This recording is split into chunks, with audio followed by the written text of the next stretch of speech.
All right. Sorry, y'all, for posting this thing late. Washington's post game, my post game reaction, mainly because I was dealing with school stuff. But I'm back on. Hopefully, I'm good to go. I'm gonna see if I can manage my time better when it comes to school and recording videos and all that stuff. But if you're finding us for the first, if you're finding me for the first time, make sure you like, comment, share, subscribe on YouTube. Follow me on TikTok. Do all that good stuff. Let's talk about this game, man. Washington won it, 18-15. And Washington almost gave fans a heart attack, but Jaden Daniels, Jaden Daniels is the guy, man. He's the guy. He's him. He's him. Bears. Thank you for the win. um, you know, Although Washington, it shouldn't have been that close to begin with, y'all. Washington and this is what I was telling Jason, that Washington just struggles in the red zone, or struggled in the red zone with the Bears, and they're very wishy-washy with teams. They're able to score touchdowns easily with teams that they're like, for example, the Panthers. I don't know, the Cardinals. Who else do they beat with touchdowns in the red zone? Teams like that, they can instantly score touchdowns. However, when it comes to division opponents, and we're going to talk about the Giants later this week, the Giants don't, or with the Ravens, they can't score touchdowns. 3 field goals at the end, and it's 9-0 at the end of the first half. 12-0 heading into the fourth quarter. It just kept on stalling out. It should have been 21-0. It should have been, but it is what it is. Let's talk about this. Miracle, man. Like, I was shocked. I was shocked that happened. Like, the Bears are a dumpster fire of an organization. Like, man, that was terrible. First off, to give up a 15-yard completion to Terry McLaurin, and then you got Tyreek Stevenson jawing off to the jaw-jacking to the fans, taunting them. When the ball is snapped, the pass is live. He's not even paying attention. He sees the ball last second, tips it up like this, and then boop, Noah Brown catches it for the touchdown. I'm sorry. And to quote my guy Aaron, shout out to Aaron Faxon, man. Like, usually Jason and I like to make fun of him and taunt him over certain things that he says. I don't care if Tyreek Stevenson apologized to the team. I don't care.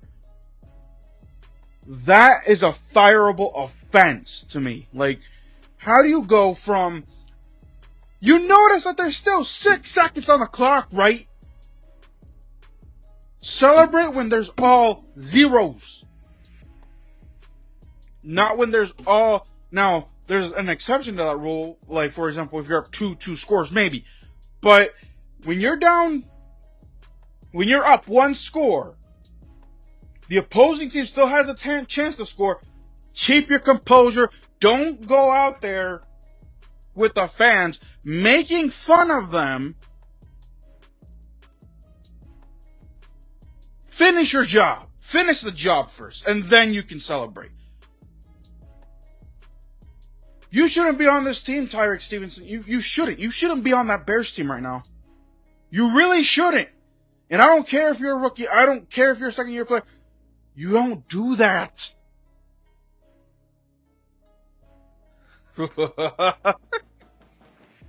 You shouldn't be on the team. Oh, man. Again, Washington, and, whenever I was going to get this video out, I was planning on doing it yesterday, but things happened, and then I was gonna come out here and say, man, Washington, I hope fans are finally coming down to earth, but 6-2. With a chance of going to 7-2 against the Giants, they got to blow out the Giants this Sunday, and then they got the Steelers next one. The Steelers are actually pretty decent, but anyway, that's neither here nor there. But hey, shout out to Washington, man. They something finally, man. After a lot of calls, after the refs over the years, with Dan Snyder being the bad owner that he is/was, the league hated Dan Snyder with a passion.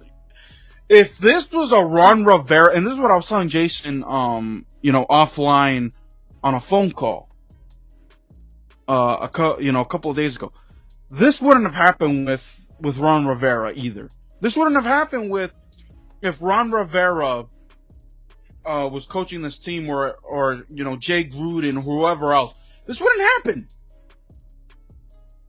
But Dan Quinn, and I don't know what Dan Quinn and what's the dude's name? Cliff Kingsbury brought into this team, but they stepped up huge. They were huge and instrumental in this game. And in changing the culture of this team. And I'm still lukewarm. I know Washington is 6-2, and I did tell Jason this, that Washington needs to beware that Dan Quinn started 6-2 with the Falcons, or 6-0, or whatever it was at the time in his first season, and they still didn't make the Falcons fell off. So, be aware. Washington does have a tougher outing these next few games. They got the Giants this upcoming week, so that should be a win. But again, with divisional matchups, you never know. Especially with Daniel Jones finding a way to win against Washington, even though Washington beat them earlier in the year. Anyway, they got Pittsburgh, Philly, Dallas, and I don't remember who they played December 1st or whatever, or what have you, but those are the next games. And aside from, the Steelers game is winnable, Giants game is winnable, Dallas looks winnable, maybe.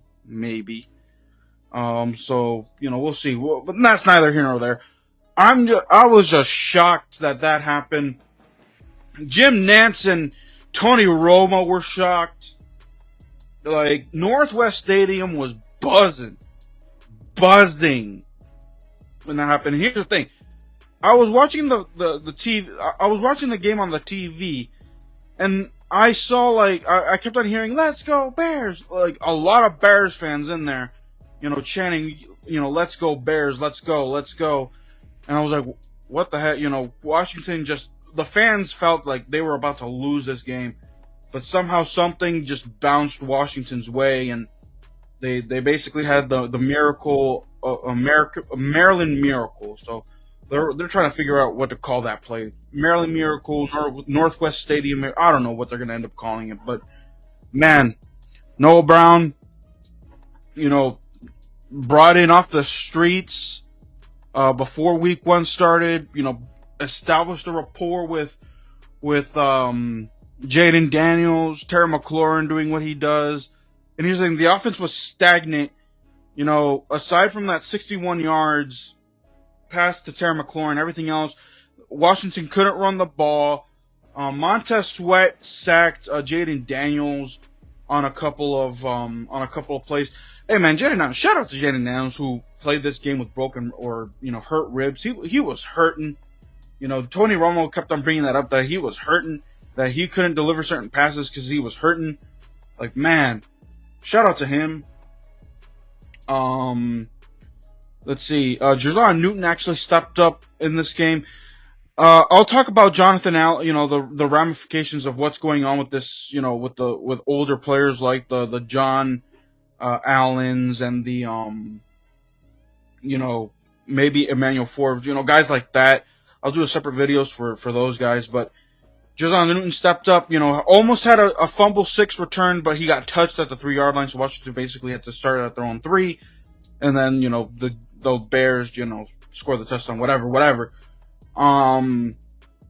Let's see. Tony Romo, there were certain things that I was like rolling my eyes at, like for example, like when freaking Caleb Williams was like, you know, he was like, oh, he flipped the switch. He flipped what switch, man? Like he barely threw for over 100 yards, and all that came in that fourth quarter. Like what switch? He was not that good. He was not good at all.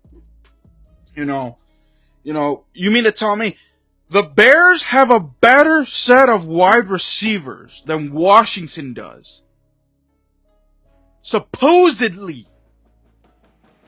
And you can only put up 15 points? You were down 12-0 in 3 quarters.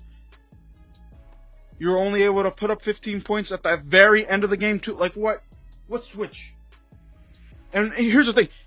That touchdown, that one of the touchdowns wasn't even you. It was DeAndre Swift breaking a 56-yard run. Like what switch? What? Oh man, Washington 6-2. I cannot believe it. Oh man. I'll probably do another, live reaction to highlight videos. So stay tuned for that. Like I said, follow me on TikToks. Subscribe to my YouTube channel. But that's it. That's all, man. Like, man, Jaden Daniels is him. And I want to discuss something about, MVP season. I don't know. I think Josh Allen is playing better than Jaden Daniels, in my opinion. Josh Allen, Lamar Jackson, even though Lamar and the Ravens lost this past weekend. Sorry, Aaron. But, Lamar Jackson and Josh Allen are, they're playing better than Jaden Daniels. So I think that one of those two should win the MVP. Maybe, people will vote for Jaden Daniels. We'll wait and see. But, man, like, Rookie of the Year, it's over. It's done and dusted. Give Rookie of the Year to Jaden Daniels for, doing that. Being able to pull that off. So, that's it. That's all. Make sure to like, comment, and subscribe. And I'm done.